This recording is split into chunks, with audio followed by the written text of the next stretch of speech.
समाधान समय रहते नहीं होगा तो निश्चित रूप से ये ऐसे ही उपद्रवी आंदोलन होंगे। वो इस नोएडा वाले प्रकरण ने और सिद्ध किया। जैसे ही इतना बड़ा आंदोलन हुआ, माननीय मुख्यमंत्री जी द्वारा त्वरित संज्ञानित या अन्य भी एनएचएम के मुद्दे नहीं, जैसे दुर्घटना बीमा हम लोगों की लागू हुई। भारत सरकार के निर्देश के बाद अन्य राज्यों में भी आंदोलन करना पड़ा। पूरे प्रदेश के लिए चिंता का विषय है कि अगर आंदोलन ही करना है तो संगठन और विभाग क्या करेगा फिर। एनएचएम का विषय क्यों नहीं एड्रेस हो रहा है? क्योंकि वो विभागीय स्तर से उस पर पैरवी नहीं हो रही है। जहाँ कुछ नहीं था, अव्यवस्थाएं थी, किसी कर्मचारी का ईपीएफ नहीं जमा होता था, समय से ईएसआई नहीं जमा होता था। उत्तर प्रदेश में लगातार श्रमिकों का जो शोषण है वो बढ़ता हुआ चला जा रहा है। लगातार देखने को मिल रहा है कि सरकार की तरफ से तमाम तरह के दावे और वादे किए जा रहे हैं, लेकिन धरातल की स्थितियां बद से बदतर होती हुई चली जा रही हैं। अभी नोएडा में देखने को मिला कि श्रमिकों का इतना ज्यादा शोषण हुआ कि उन्हें धरातल पर उतरना पड़ा। फिलहाल इन सारी चीजों का उत्तर प्रदेश में पूरे क्या कुछ फर्क पड़ने वाला है, क्या असर होगा और साथ ही एनएचएम पे इसका क्या असर होगा, इस विषय पर बातचीत करने के लिए आज हमारे साथ हैं संयुक्त राष्ट्रीय स्वास्थ्य मिशन कर्मचारी संघ के प्रदेश महामंत्री योगेश जी। इनसे बातचीत करेंगे और जानेंगे कि इस पूरे प्रकरण पर इनका क्या कुछ कहना है। योगेश जी, अभी देखने को मिला है कि जो उत्तर प्रदेश के सभी कर्मचारी थे उनके द्वारा तमाम तरह की समस्याएं बताई गई और फिर नोएडा में उनका काफी बड़ा एक शोषण हुआ है, उस पर आपका क्या कुछ कहना है? जी, नोएडा में जो श्रमिकों के द्वारा आंदोलन हुआ वो सबके ध्यान में है कि वो कोई संगठित रूप से आंदोलन नहीं था, ना उनका कोई प्रॉपर नेतृत्व था।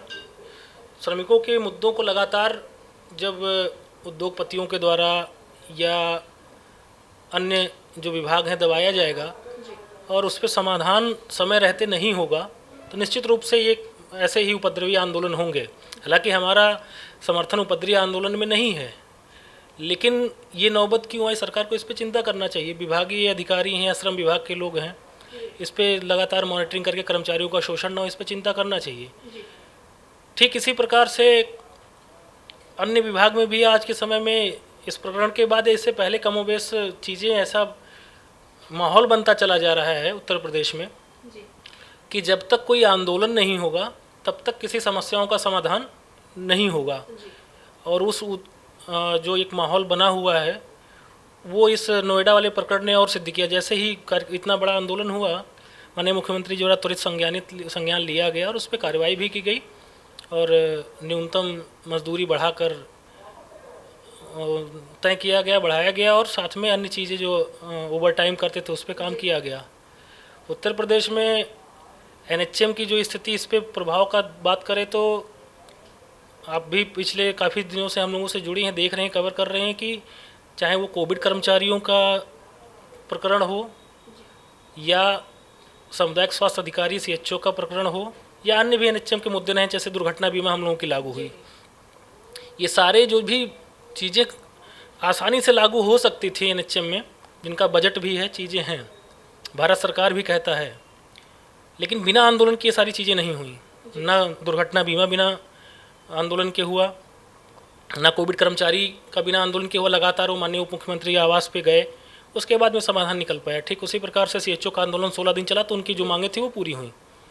ऐसे में अन्य राज्यों में भी एक उदाहरण सेट हुआ है, हम मध्य प्रदेश की बात कर लें या हरियाणा का कर लें, कि भारत सरकार के निर्देश के बाद बिहार भी है, भारत सरकार के निर्देश के बाद अन्य राज्यों में भी आंदोलन करना पड़ा। कहीं पे तो समझौता से भी हुआ, कहीं पे आंदोलन करना पड़ा, लेकिन अन्य राज्यों में भी चीज़ें की गई, व्यवस्थित की गई। नियमित कर्मचारियों के बराबर वेतन, स्वास्थ्य बीमा, स्थानांतरण पॉलिसी, नियमितीकरण, नियमित नियुक्तियों में वरीयता, इन सब चीज़ों पर काम हुआ। अब ऐसे में जब दो अन्य प्रदेश और नोएडा के प्रकरण पर हम तुलना करते हैं तो कर्मचारियों के मन में अभी ये आ गया है, एक माहौल बनता चला जा रहा है कि जब तक हम आंदोलन नहीं करेंगे तब तक हमारा कुछ नहीं हो सकता। और ये बड़ा पूरे प्रदेश के लिए चिंता का विषय है कि अगर आंदोलन ही करना है तो संगठन और विभाग क्या करेगा फिर। माननीय मुख्यमंत्री जी के नियत पे प्रश्न चिन्ह तो नहीं उठाना बनता है, क्योंकि हम लोग देखते हैं शिक्षा व्यवस्था में शिक्षा विभाग की कर्मचारियों का वेतन बढ़ाया गया, आशा आंगनबाड़ी के लिए स्वास्थ्य बीमा दिया गया, आंगनबाड़ी कार्मिकों के लिए वेतन बढ़ाया गया, ये सारी घोषणाएं हुई हैं। यहाँ तक कि आउटसोर्सिंग का निगम का भी गठन किया गया और सबको पता है कि अप्रैल से लगभग क्रियान्वयन होने के लिए अप्रैल का वेतन वहाँ से मिलने का पूरा प्रयास है निगम का, वो हो जाएगा।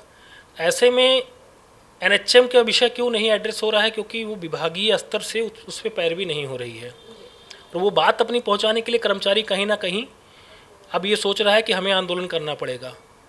और दिशाहीन आंदोलन ना हो, ये संगठन का प्रयास होता है। संगठन चाहता है कि एक व्यवस्थित तरीके से कार्यक्रम हो और अपनी बात पहुँचे।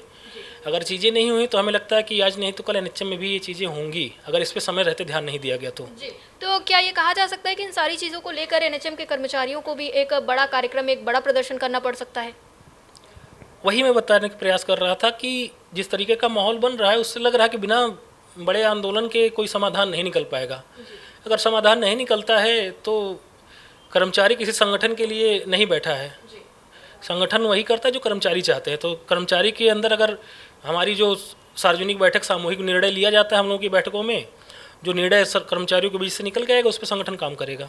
जी, योगेश जी, एक चीज़ देखने को मिलेगी कि एनएचएम कर्मचारी बहुत ज़्यादा काम करते हैं। कहा जाता है कि ये स्वास्थ्य विभाग के रीढ़ की हड्डी होते हैं, लेकिन जब सार्वजनिक रूप से इनकी बात होती है तो कोई बड़ा नेता हो या कोई मंत्री हो, उस हिसाब से इनको एड्रेस नहीं करता है। तो इस पर आपका क्या कुछ कहना है? एक्चुअली एनएचएम आज के समय में देखेंगे उत्तर प्रदेश में तो स्वास्थ्य विभाग में कर्मचारियों की संख्या देखी जाए तो आधे से कहीं अधिक एनएचएम कर्मचारी इस समय हैं। लेकिन ये हमारे कुछ मंत्री भी हो सकते हैं, कुछ अधिकारी भी हो सकते हैं जिनको इस बारे में जानकारी नहीं है। ऐसा कोई वर्ग नहीं है जो एनएचएम से कार्यरत नहीं। लगभग 1 लाख कर्मचारी के भरोसे स्वास्थ्य व्यवस्था चल रही है और आशाएँ हैं करीब 2 लाख। इन सब मिला के एनएचएम को संभाल रहे हैं। और एनएचएम में अलग अलग प्रकार के कैडर हैं, टेक्निकल हैंड भी हैं, मैनेजमेंट भी हैं और सर्विस डिलीवरी डॉक्टर्स हैं, चीज़ें कर रहे हैं। लेकिन किसी को इससे परवाह नहीं पड़ता है कि ये संविदा कर्मचारी हैं। लोगों के अंदर जैसे एक वाद वाली व्यवस्था रहती है कि ये तो कर्मचारी हैं ही नहीं है, इनको ज़रूरत है नौकरी की तो करने आए हैं, जितने में दिया गया है विज्ञापन में जारी किया गया तो लिया गया था, इसलिए उनको नहीं दे रहे हैं। और इस थोड़ी सी समस्या एनएचएम की ये भी रही है कि पिछले 10 वर्षों में व्यवस्थित रूप से कोई संगठन काम नहीं कर पाया। संगठन को या कर्मचारियों को संगठित करने का काम नहीं हो पाया। विगत 3-4 सालों में हम लोग भारतीय मजदूर संघ से जुड़ के उसकी रीति नीति पे करके प्रयास कर रहे हैं और अच्छा हुआ है हमारा काफ़ी कि अब कर्मचारियों की बातें जो है, अब पिछले विधानसभा सत्र में भी देखने को मिला होगा आपको कि विधानसभा में भी बातें आई। इससे पहले कभी ऐसा नहीं होता था। तो संगठित रूप से सामूहिक प्रयासों से हुआ है। धीरे धीरे ये चीज़ें व्यवस्थित होंगी और सबके दिमाग में ये व्यवस्थित होगा कि हाँ, स्वास्थ्य जो है एनएचएम के भरोसे ही चल रहा है। ये सबको जानकारी ध्यान में आएगी। जी, आपने अभी कॉरपोरेशन की बात की। कॉरपोरेशन को लेकर कर्मचारियों के बीच में बहुत तरह की शंकाएं। किसी का कहना है कि कॉरपोरेशन से उनके जो हक अधिकार हैं वो कम हो जाएंगे और इसमें जो देखा जाए तो कॉन्ट्रैक्ट जो है, जो कॉन्ट्रैक्टर होगा उसका फ़ायदा होगा, कर्मचारियों का नहीं होगा। तो ये जो इस तरह की बातें हो रही हैं, ऐसे में आप कर्मचारियों से कॉरपोरेशन को लेकर क्या कुछ कहना चाहेंगे? जी, कॉरपोरेशन की अगर बात करें कि हम सबसे अच्छे कॉरपोरेशन का उम्मीद कर रहे थे, उतनी अच्छी तो नहीं है, लेकिन पहले की तुलना में बहुत अच्छी है। जहाँ कुछ नहीं था, अव्यवस्थाएं थी, किसी कर्मचारी का ईपीएफ नहीं जमा होता था, समय से ईएसआई नहीं जमा होता था। सबको जानकारी होगा, लगातार 3 महीने अगर ईपीएफ ईएसआई नहीं जमा होता है तो उसे उसके ईपीएफ के लाभ नहीं मिल पाती, ईएसआई का लाभ नहीं मिल पाता। किसी के परिवार में किसी के साथ दुर्घटना होती है तो ईएसआई के इतने सारे लाभ हैं कि परिवार का कोई दिवंगत होता है तो उनके परिवार को पारिवारिक पेंशन मिलता है, एक मुफ्त राशि मिलती है। किसी प्रकार से आदमी का हाथ पैर कुछ विकलांग होता है तो उसको पेंशन मिलता है।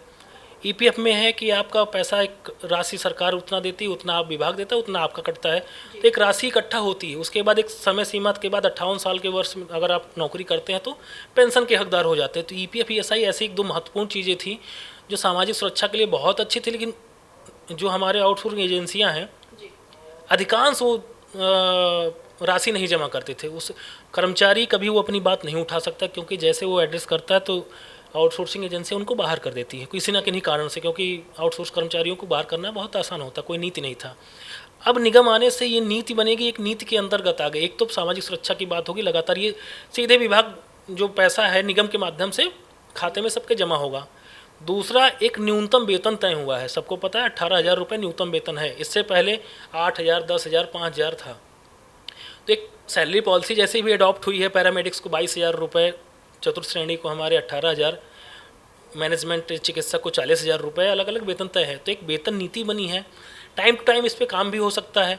तो बहुत सारी मतलब ऐसी चीज़ें, हाँ कुछ कमियां हैं, जैसे उसमें मैं जितना पढ़ पाया उसमें कहीं पे छुट्टियों का जिक्र नहीं है कि आउटसोर्स कर्मियों को छुट्टियां कैसे मिलेंगी। साप्ताहिक अवकाश तो सबका अधिकार है, जो कार्यालय बंद होगा तो उनको नहीं मिलेंगी, तो उनका वेतन काटा जाएगा, ये उचित नहीं है। या अन्य 1-2 चीज़ें हैं, जैसे निगम में श्रमिकों की भागीदारी नहीं है कि अगर वो मैनेजमेंट की जो टीम बनी हुई है उस टीम में कर्मचारी का पक्ष रखने के लिए कौन है, कोई नहीं है। ये सब 1-2 चीज़ें हैं जो कमियां हैं या नियमितीकरण को लेके उसमें क्या हो सकता है कि एक लंबे समय तक लोग काम करेंगे तो रेगुलाइज होंगे, कैसे होंगे, क्या कंडीशन होंगे, क्योंकि हमारे पास अगर अनुभवी आदमी आते हैं, काम करते हैं और विभाग को ज़रूरत है पदों की तो उसको उनको लेना चाहिए। ये सब चीज़ें लेकिन पहले से बहुत बेहतर है और धीरे धीरे इस पर सुधार की बात होगी तो ना से काफ़ी अच्छा हुआ है। जो 10-20% की कमी है वो आगे की जाएंगे तो अच्छा रहेगा। कुल मिला जुला के पहले से बहुत अच्छी स्थिति में है। फिलहाल आपको बता दें कि हमारे साथ योगेश जी थे, जिनके द्वारा साफ तौर पे ये बात की गई है कि जो अभी नोएडा में प्रकरण देखने को मिला है उसका असर धीरे धीरे देखने को मिल रहा है कि पूरे उत्तर प्रदेश में फैल रहा है। कर्मचारियों के बीच में नाराजगी है, संगठन भी पूरा प्रयास कर रहा है कि हर एक समस्या का हल जल्द से जल्द हो जाए। बात करें अगर हम कॉर्पोरेशन की, तो कॉर्पोरेशन को लेकर जो इतनी सारी बातें, इतने सारे सवाल खड़े हो रहे थे, कहीं ना कहीं उनके जवाब भी इनके द्वारा दिए गए। कैमरा पर्सन शिवम के साथ मैं उनका, आप देख रहे हैं टीवी।